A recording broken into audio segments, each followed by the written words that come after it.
हम गुरुर्ब्रह्मा गुरुर्विष्णु गुरुर्देवो महेश्वरा गुरु साक्षात् परब्रह्म तस्मै श्री गुरुवे नमः।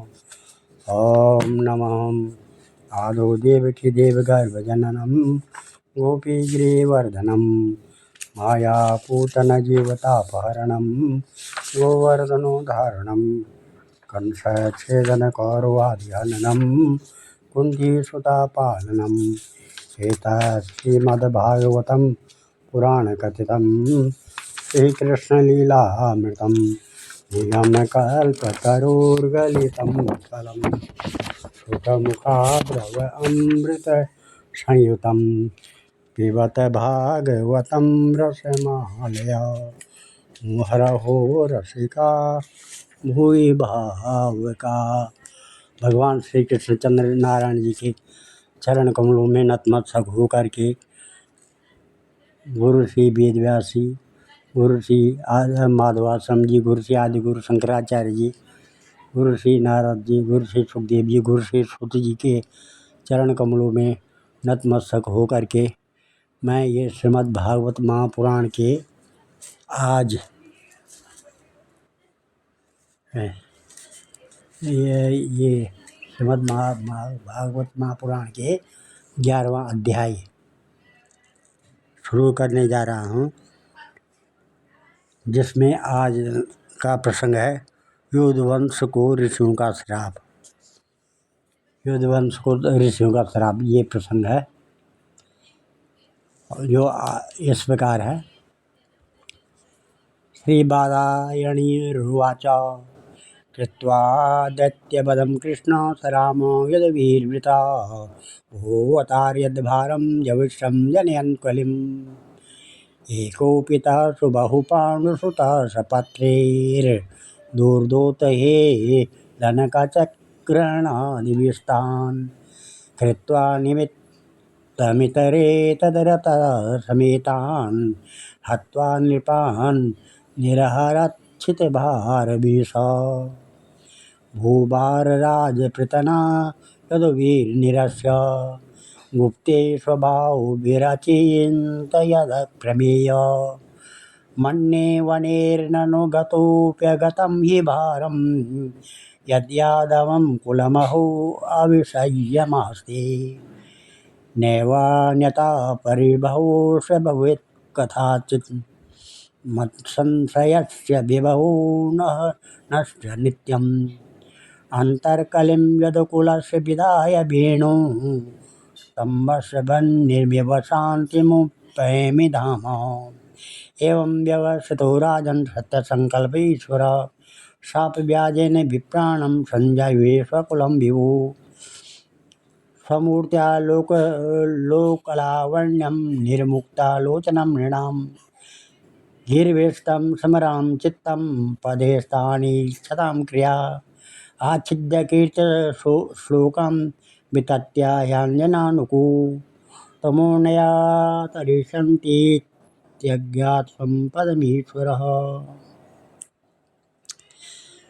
यदुवंश को ऋषियों का श्राप हुआ। आज की कथा का प्रसंग है। व्यास नंदन भगवान श्री सुखदेव जी कहते हैं, परीक्षित, भगवान श्री कृष्ण ने बलराम जी तथा अन्य यदुवंशियों के साथ मिलकर बहुत से दैत्यों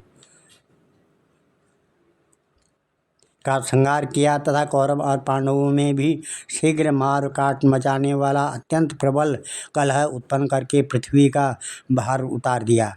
कौरवों ने कपटपूर्ण जुए से, तरह तरह के अपमानों से तथा द्रौपदी के केस खींचने आदि अत्याचारों से पांडवों को अत्यंत क्रोधित कर दिया था। उन्हीं पांडवों को निमित्त बनाकर भगवान श्री कृष्ण ने दोनों पक्षों में एकत्रित हुए राजाओं को मरवा डाला और इस प्रकार पृथ्वी का भार हल्का कर दिया। अपने बाहुबल से सुरक्षित यदुवंशियों के द्वारा पृथ्वी के भार राजा और उनकी सेना का विनाश करके परमाणु के द्वारा ज्ञान के विषय न होने वाले भगवान श्री कृष्ण ने विचार किया कि लोक दृश्य से पृथ्वी का भार दूर हो जाने पर भी वस्तुतः मेरी दृष्टि से अभी तक दूर नहीं हुआ, क्योंकि जिस पर कोई विजय नहीं प्राप्त कर सकता वह यदुवंश अभी पृथ्वी पर विद्यमान है। यह यदुवंश मेरे आश्रित है और हाथी घोड़े जनबल धनबल आदि विशाल वैभव के कारण उत्शृंखल हो रहा है।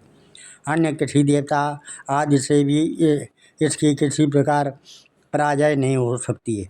बांस के वन में परस्पर संघर्ष से उत्पन्न अग्नि के समान इस युद्धवंश में भी परस्पर कलह खड़ा करके मैं शांति प्राप्त कर सकूंगा और इसके बाद अपने धाम में जाऊंगा। राजन, भगवान सर्वशक्तिमान और सत्य संकल्प हैं।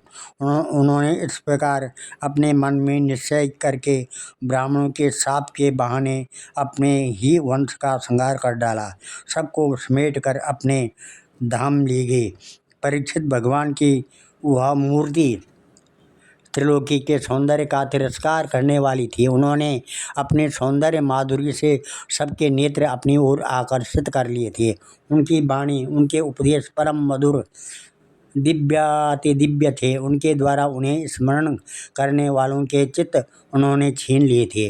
उनके चरण कमल त्रिलोक सुंदर थे। जिसने उनके एक चरण चिन्ह का भी दर्शन कर लिया उसकी बहिर्मुखता मुखता दूर भाग गई। वह कर्म प्रपंच से ऊपर उठकर उन्हीं की सेवा में लग गया। उन्होंने अनायास से पृथ्वी में अपनी कीर्ति का विस्तार कर दिया, जिसका बड़े बड़े सुकवियों ने बड़ी ही सुंदर भाषा में वर्णन किया है। वह इसलिए कि मेरे चले जाने के बाद लोग मेरी इस कीर्ति का गान, श्रवण और स्मरण करके इस अज्ञान रूप अंधकार से सुगमता से पार हो जाएंगे। इसके बाद परम ऐश्वर्यशाली भगवान श्री कृष्ण ने अपने धाम को प्रयाण किया। राजा परीक्षित ने पूछा, राजोवाच ब्रह्मण्यानं वदन्यानं नित्यं वृद्धोपसेवनं विप्रशाप कथम अद्भुत वृष्णीनां कृष्णचेतसाम् यन्नियमितं शवेशापो गदृशो द्विजसत्तम कथम एकात्मनं भेद एतत् सर्वं वदस्व मे। राजा परीक्षित ने पूछा, भगवान यदुवंशी बड़े ब्राह्मण भक्त थे। उनमें बड़ी उदारता भी थी और वे अपने कुल वृद्धों की नित्य निरंतर सेवा करने वाले थे। सबसे बड़ी बात तो यह थी कि उनका चित्त भगवान श्री कृष्ण में लगा रहता था। फिर उनसे ब्राह्मणों का अपराध कैसे बन गया और क्यों ब्राह्मणों ने उन्हें शाप दिया? भगवान के परम प्रेमी विप्रवर उस शाप का कारण क्या था तथा क्या स्वरूप था? समस्त यदुवंशियों के आत्मा, स्वामी और प्रियतम एकमात्र भगवान श्री कृष्ण ही थे। फिर उनमें फूट कैसे हुई? दूसरी दृष्टि में से देखें तो ये सब ऋषि अद्वैतदर्शी थे। फिर उनको ऐसी भेद दृष्टि कैसे हुई? यह सब आप कृपा करके मुझे बतलाए। श्री सुखदेव जी कहते हैं,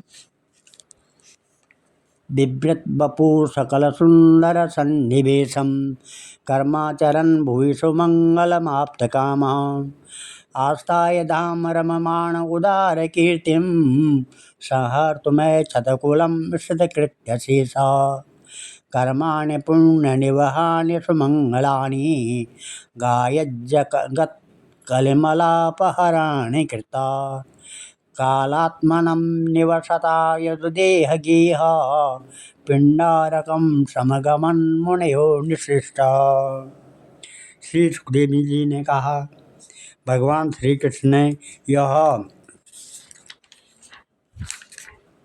शरीर धारण करके जिसमें संपूर्ण सुंदर पदार्थों का सन्निवेश था, नेत्रों में मृगनयन, कंधों में सिंह स्कंद, करों में, हाथों में करी कर, चरणों में कमल आदि का विन्यास था, पृथ्वी में मंगलमय कल्याणकारी कर्मों का आचरण किया।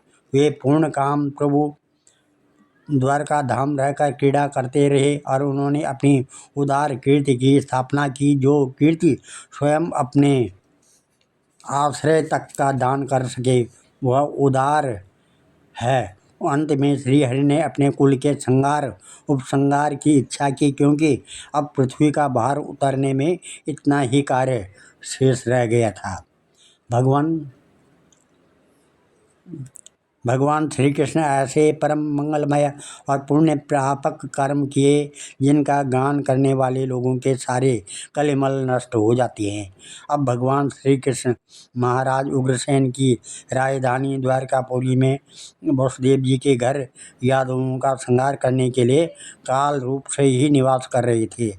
उस समय उनके विदा कर देने पर विश्वामित्र, आश्रित, कर्ण, दुर्वासा, भृगु, अंगिरा, कश्यप, वामदेव, अत्रि, वशिष्ठ और नारद आदि बड़े बड़े ऋषि द्वारका के पास ही पिंडार क्षेत्र में जाकर निवास करने लगे थे।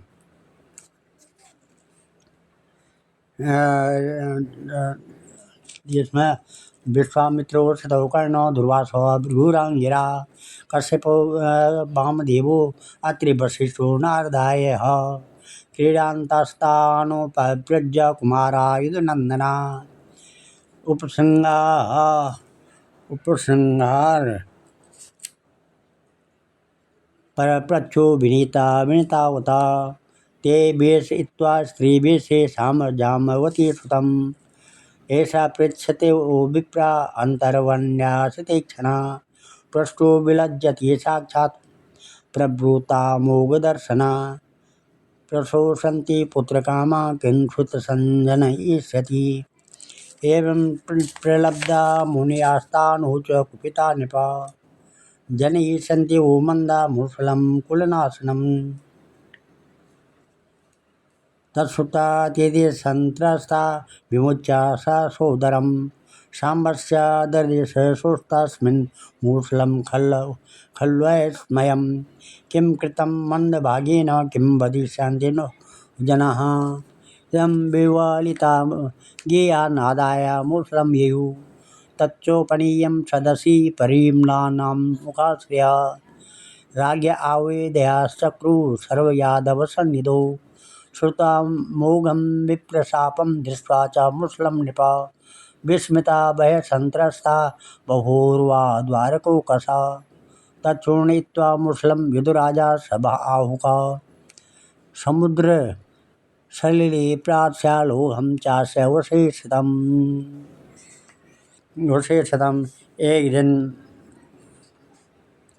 एक दिन यदुवंश के कुछ उदंड कुमार खेलते खेलते उनके पास जा निकले। उन्होंने बनावटी नम्रता से ब्राह्मणों के पास निकले। उन्होंने बनावटी नम्रता से उनके चरणों में प्रणाम करके प्रश्न किया। वे जाम्बवती नंदन शाम को स्त्री के वेश में सजा कर ले गए और कहने लगे, ब्राह्मणों, यह कजरारी आँखों वाली सुंदरी गर्भवती है। यह आपसे एक बात पूछना चाहती है, परंतु स्वयं पूछने में संकुचाती है। आप लोगों का ज्ञान अमोघ अबाध है, आप सर्वज्ञ हैं, इसे पुत्र की बड़ी लालसा है और अब प्रसव का समय निकट आ गया है। आप लोग बताइए, यह कन्या जन्म देगी या पुत्र को। परीक्षित, जब उन कुमारों ने इस प्रकार उन ऋषि मुनियों को धोखा देना चाहा, तब वे भगवत प्रेरणा से क्रोधित हो उठे। ऋषि मुनि, उन्होंने कहा, मूर्खों, यह एक ऐसा मूसल पैदा करेगी जो तुम्हारे कुल का नाश करने वाला होगा। मुनियों की यह बात सुनकर वे बालक बहुत ही डर गए। उन्होंने तुरंत साम्ब का पेट खोलकर देखा तो सचमुच उसमें एक लोहे का मूसल मिला। अब तो वे पछताने लगे और कहने लगे, हम बड़े अभागे हैं। देखो, हम लोगों ने यह क्या अनर्थ कर डाला। अब लोग हमें क्या कहेंगे। इस प्रकार वे बहुत ही घबरा गए तथा मूसल लेकर अपने निवास स्थान में गए और उस समय उनके चेहरे फीके पड़े हुए थे, मुख कुमला गए थे।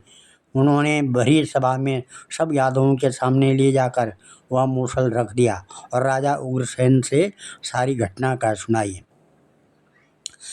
राजन, जब सब लोगों ने ब्राह्मणों के शाप की बात सुनी और अपने आँखों से उस मूसल को देखा, तब सब के सब द्वारकावासी भयभीत हो गए, क्योंकि वे जानते थे कि ब्राह्मणों का शाप कभी झूठा नहीं जाता है। युद्धराज उग्रसेन ने उस मूसल को चूरा चूरा कर डाला और उस चूरे तथा लोहे के बचे हुए छोटे टुकड़े को समुद्र में फेंकवा दिया। इसके संबंध में उन्होंने भगवान श्री कृष्ण से कोई सलाह न ली, ऐसा ही उनकी प्रेरणा थी।